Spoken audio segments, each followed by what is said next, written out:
E nós estamos de volta com o programa Bem Assim, gente. Dessa vez para a gente falar sobre um assunto muito sério e que tem preocupado bastante aqui a todos os brasileiros, inclusive os alagoanos também. É a gripe H1N1. Aqui no estado já foram confirmadas mais de 8 mortes por conta dessa gripe. A gente está recebendo aqui no estúdio Sara Della Bianca, ela que é infectologista, inclusive já apareceu muitas outras vezes aqui no Bem Assim. Vai conversar com a gente sobre isso. Sara, é realmente preocupante a situação? Bom dia. Bom dia. Porlene, é preocupante pela questão dos óbitos, porque influenza é uma doença que tem potencial de gravidade, mas a maioria dos casos não se comporta de maneira fatal. Então, sempre que tem um óbito por influenza, a gente se preocupa naquilo que a gente está falhando. Então, é uma doença benigna, mas que causa febre alta, dor de cabeça, prostração, dor no corpo, coriza, tosse. E o grande problema da influenza é o acometimento dentro do pulmão, que é a pneumonia pelo próprio vírus influenza, que pode ser o H1N1, que é o influenza A, mas também existe a influenza B. Então, nem todos os casos graves de influenza, e é bom que a população saiba, são decorrentes de H1N1, que é a influenza A. Então, anualmente, o Brasil estuda se a maior prevalência de óbito é por influenza A ou influenza B. Mas é lógico que não é uma doença onde a gravidade seja prevalente, né? Mas a gente já começou o período aí do inverno alagoano com alguns casos de óbito, o que nos deixa no estado de preocupação. Não é nada muito elevado comparativamente a outros anos, não estamos diante de uma epidemia de forma alguma. E quando a gente fala, como você citou aí, né, que o problema é exatamente quando ele atinge um pulmão, e para chegar a essa etapa, seria por descuido nosso, de repente, deixei para lá, fui deixando, e seria descuido mesmo do paciente? Não, não é descuido. A evolução do vírus influenza, seja ele H1N1, H3N2, enfim, qualquer espécie de influenza A ou B, a evolução natural é começar com esse sintoma alto, do trato respiratório alto, que é a mucosa da laringe, da nasofaringe, por isso que a pessoa tem obstrução nasal, coriza, o nariz fica realmente nesse estado de intensa secreção, e à medida que há destruição do vírus nesse trato respiratório alto, ele vai descendo, porque o objetivo do vírus é ele se multiplicar. Se ele já destruiu as células da parte alta do trato respiratório, obviamente que ele vai progredindo. Então, a piora da gripe se dá exatamente disso, de uma tosse que persiste, de uma tosse que se torna mais intensa, com produção de secreção, que seria o catarro. E o quadro mais grave é através da insuficiência respiratória, né? A única forma que a gente tem de prevenir gripe é realmente a vacinação, e a gente só fica com estado imunológico competente diante de um estado de vacina depois de 2 semanas que a gente recebeu a vacina, ou estando com gripe, fazer uso da medicação que vai realmente bloquear a produção do vírus, a replicação viral, né? Mas não é uma coisa fora do comum. O vírus tem essa evolução natural mesmo, de chegar até o epitélio do trato respiratório inferior, porque o que o vírus quer é se multiplicar. Pois é, então vale a gente ressaltar aqui os sintomas, então, né? Para que o pessoal de casa, a gente também fique informado quando a gente deve procurar uma assistência médica ou quando dá para a gente resolver em casa mesmo. As diferenças entre gripe e resfriado são comparativamente a intensidade. O resfriado, que é da mesma forma que a gripe, coriza, dor de cabeça, febre, prostração, tosse, obstrução nasal, mas de uma maneira que não chega a incapacitar a pessoa, né? É uma criança que está com febre, não é uma febre tão alta como a gripe. Então, assim, o resfriado é uma gripe mais branda. Isso é muito comum a população confundir com gripe.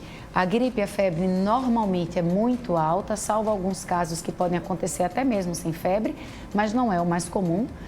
A febre é alta, a dor de cabeça é muito intensa, a dor atrás nos olhos semelhante a uma dengue, a coriza, tudo é mais intenso na gripe. E se a pessoa está se sentindo muito prostrada, a febre é muito alta, a pessoa já está com cansaço, uma tosse muito intensa, pode sim procurar um atendimento médico.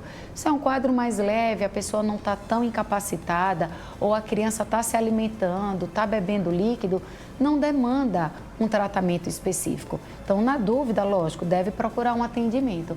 Mas num quadro que é mais simples e em casa você pode resolver, não tem por que a população fazer um tratamento específico. Até porque, como eu citei antes, a gripe não é uma doença fatal.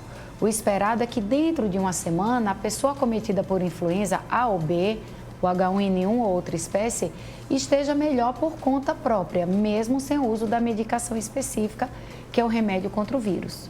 Então, foi diagnosticado com a gripe, com H1N1, influenza, enfim.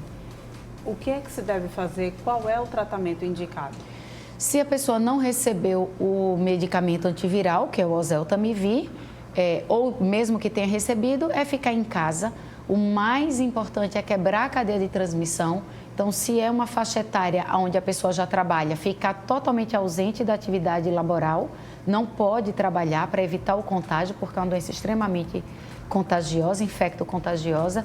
Repouso é fundamental, boa alimentação, hidratação e uso de medicamentos sintomáticos. Pode fazer uso de um xarope expectorante, de um antitérmico, de um analgésico, evitar anti-inflamatório pelo risco de fazer queda de plaqueta, como em qualquer doença viral.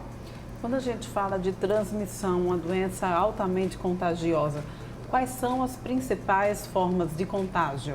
Através da mão mesmo, com tosse? Como é que funciona? O ar, pelo espirro, pela tosse, pela fala de quem está doente ou colonizado, porque às vezes a pessoa tem um vírus e não está com a gripe, mas está transmitindo.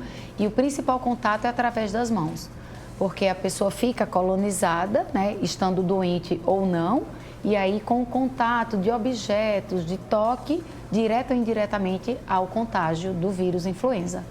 Então, é respiratório e contato. A gente percebe, inclusive, que algumas pessoas, por medo da gripe, já começam a ir às farmácias já para procurar esses antivirais. Acho que tem um que se chama Tamiflu. Tamiflu é o oseltamivir, que é o nome comercial. Pronto. O oseltamivir. É indicado que se faça isso, que realmente se procure essa medicação. E se não for a H1N1, há algum risco de usar esse medicamento sem ter essa doença? O oseltamivir, que é o antiviral, é o nome da droga, ele não é comercializado no Brasil em farmácias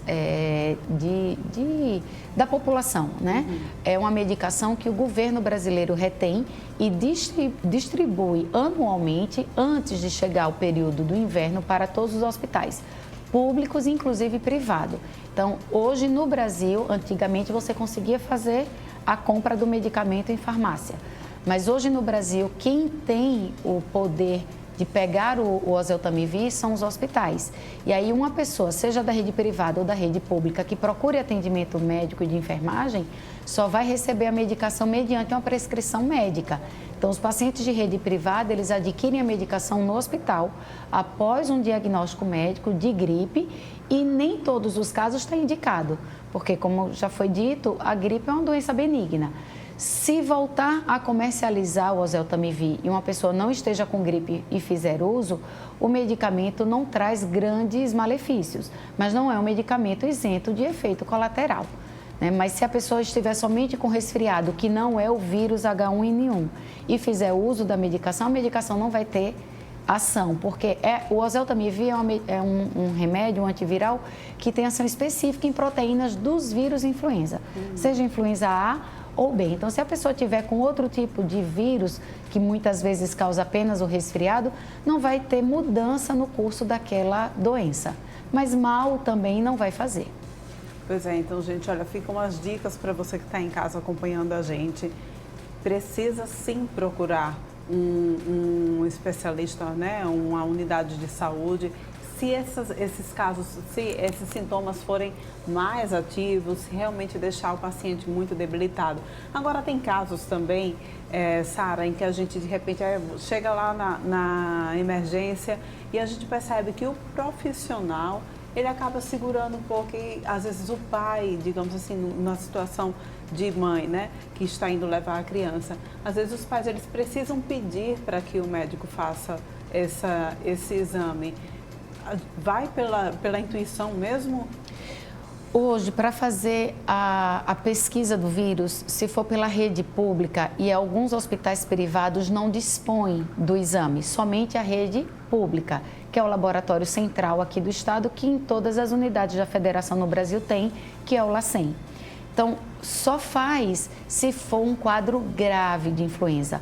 Anualmente, Pauline, o Ministério da Saúde determina se ele vai investigar o vírus para qualquer caso de gripe ou somente os casos graves. Então, esse ano, em 2019, a nota técnica é que só faça o exame se for uma doença grave, ou seja, com insuficiência respiratória, com baixa oxigenação.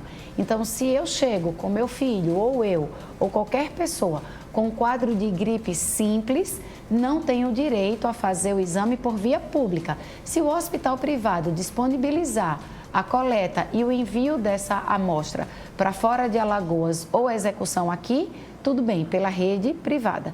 Pela via pública, o Ministério da Saúde só faz em hospital público e privado se for um caso grave. O Ministério da Saúde não disponibiliza para todos os casos de gripe. Pois é, Sara, olha, muito obrigada pelos seus esclarecimentos aqui. Acho que deu para o pessoal em casa também ficar antenado. E, gente, se cuida. Como a Sara bem disse aqui pra gente, né? A gente tem que quebrar a cadeia para que a gente evite aí mais casos de contaminação, não é isso? Isso, muito obrigada. Espero que tenha sido esclarecedor. Com certeza. A gente vai para um rápido intervalo, mas volta daqui a pouquinho, porque ainda também tenho receitas maravilhosas para passar para você. Volto já.